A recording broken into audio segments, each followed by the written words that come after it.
ये 4 साल नहीं है, ये 4 घंटे का समय है आपके पास। इस गफलत में मत रहिएगा कि हो जाएगा। ध्यान रखिएगा, 1000 साल के बाद उनको सनातनियों की ताकत का अंदाजा हुआ है। उनको एहसास हो गया है कि राजा दाहिर सेन के बाद जो सिंध का राजा था, जो पाकिस्तान चला गया, सिंध, राजा दाहिर को किसने मारा, यह पूरी कहानी है। राजा दाहिर सेन के बाद भारत की धरती के ऊपर 2014 में पहला हिंदू राजा आया है। मैं ये कहने से नहीं शर्माता। वो हिंदू राजा इसलिए है कि उसने हिंदू होते हुए जो सनातन से कनेक्टेड है, हर वही काम कर रहा है जो भारत के संविधान में है। इसलिए भारत की धरती पर, लोकतांत्रिक और रिपब्लिक धरती के ऊपर जो एक इस्लामिक राज को बसा दिया गया था, उसने पहली फुर्सत में उसे कुचल दिया है। ये ताकतें जो पूरे देश में सवाल खड़े कर रही हैं, जो नारे लगा रही हैं, हम जिन्ना वाली आजादी चाहते हैं, पाकिस्तान से रिश्ता क्या, ला इलाहा इल्लल्लाह, जो याकूब मेनन की नारे लगा रहे हैं, जो दुनिया भर में वहां की औरतें जिन्हें आप कहते हैं ये बेचारी बुजुर्ग महिलाएं हैं, बुजुर्ग कोई भी हो, बुजुर्ग ही होता है, उसके प्रति हमारे मन में कोई दुराभाव नहीं है। लेकिन अगर आप ये तकरीर करेंगी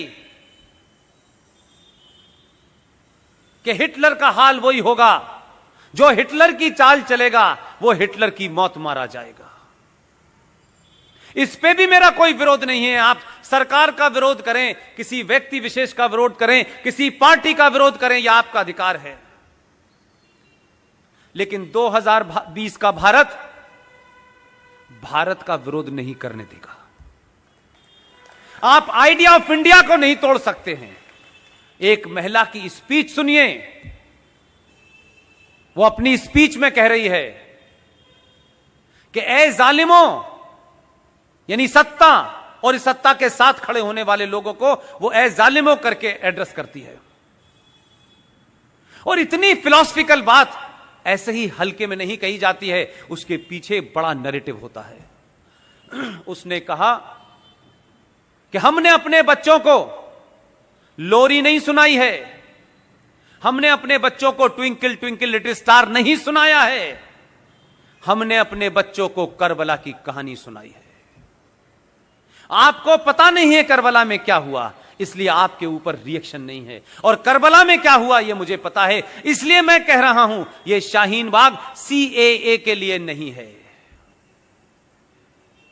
यह एक सरकार के आने के बाद इस देश की धरती पे, इस देश की विधानसभाओं में, इस देश के संसद के अंदर, इस देश के संविधान के अंदर जिस तरीके से, नाजायज तरीके से डरा डरा करके, जैसे मौलाना आजाद ने, ये किसने कहा, कहां कहा पता नहीं, लेकिन खुद ये आइडिया एक मार्केट में फ्लोट कर दिया मौलाना आजाद ने कि देखिए पूरा वंदे मातरम गाने से मुसलमानों की आहत हो रही है और वो चाहते हैं कि इसमें बदलाव हो, क्रिएट कर दिया। और खुद ही कमेटी के मेंबर भी बने और 3-4 और जोकरों को रख के उसे कहा कि इसको खत्म कर दिया जाए। इसलिए कुछ लोग तेज हैं, क्या नैरेटिव क्रिएट करना है।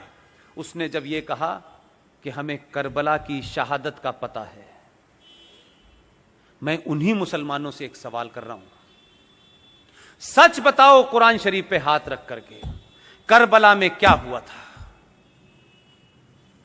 अगर यह हिम्मत नहीं है तो हिंदुओं को और सनातनियों को झूठ बोलने के लिए करबला का इस्तेमाल मत करो। करबला में तुमने मोहम्मद साहब के खानदान, उनके नवासों के नवासे, उनकी हत्याएं करके उनकी गर्दनों को नेजों के ऊपर, नेजों कहते हैं बड़े बड़े त्रिशूलों के ऊपर लेकर के शाम की गलियों में उनकी औरतों को बेराबरू होकर घुमाया था। तुमने ये किया था, तुम किसको बताना चाहते हो? तुम तो न मोहम्मद के सगे हो न उनके खानदान के सगे हो। तुमने तो उनके दामाद को नमाज पढ़ते हुए उनका कत्ल किया। तुमने तो मोहम्मद की बेटी के घर में आग लगाई और जलते दरवाजे में उन्हें मार के दफन कर दिया। तुमने उनके नवासों की गर्दनें काटी। तुम कहते हो कि करबला हमें याद है, तुम करबला के बारे में झूठ बोल रहे हो। आज ये ताकतें कौन हैं? ये वही ताकतें हैं जिन्होंने मोहम्मद के खानदान को मारा।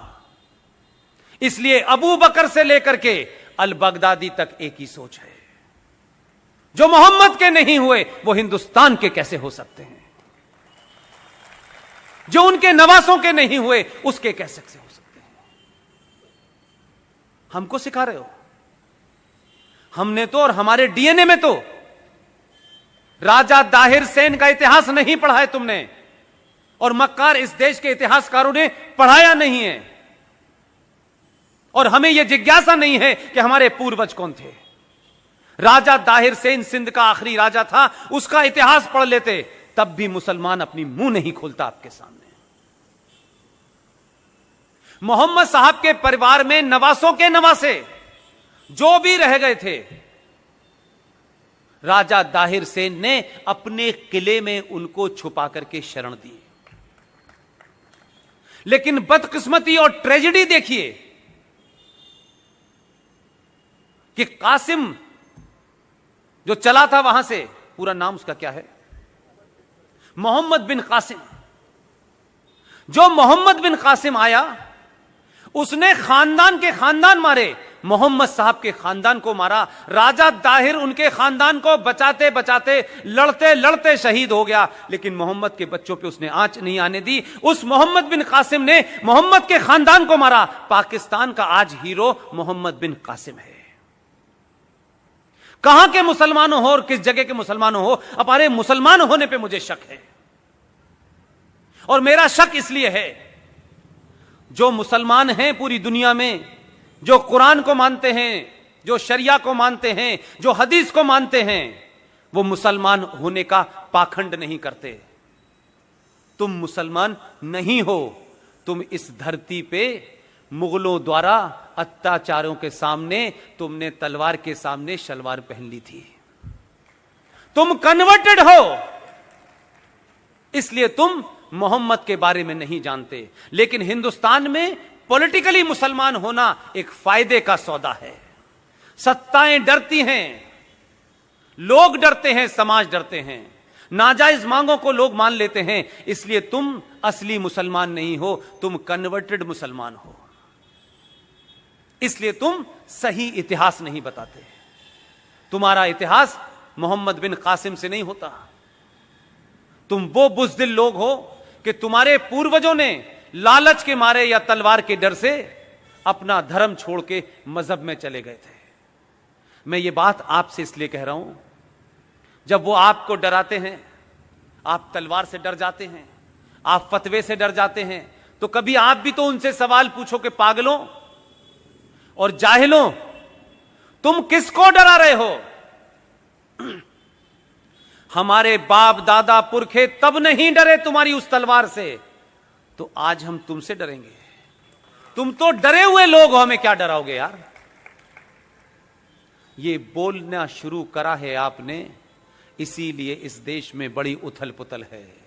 इसलिए लोगों को मोदी नाम की जो चीज है, ये कोई शख्स नहीं है, मोदी कोई एक इंसान नहीं है। मोदी 1000 साल के बाद 1000 साल पे सनातनियों पे 2 अत्याचार जो जुल्म हुए हैं, उस जुल्म को समाप्त करने वाली एक खुटी है जिस पे मोदी टंगा हुआ है।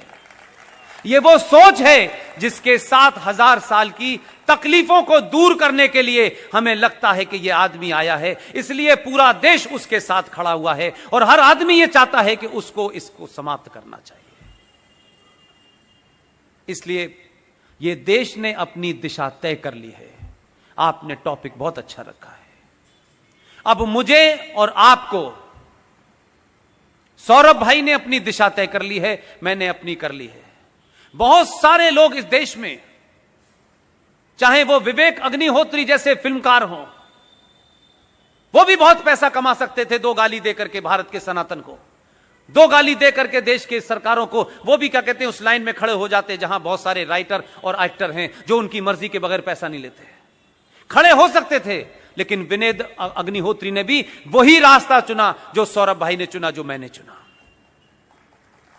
और उन्होंने रास्ता चुना इसलिए एक पिक्चर बनाई जिसका नाम है ताशकंद फाइल।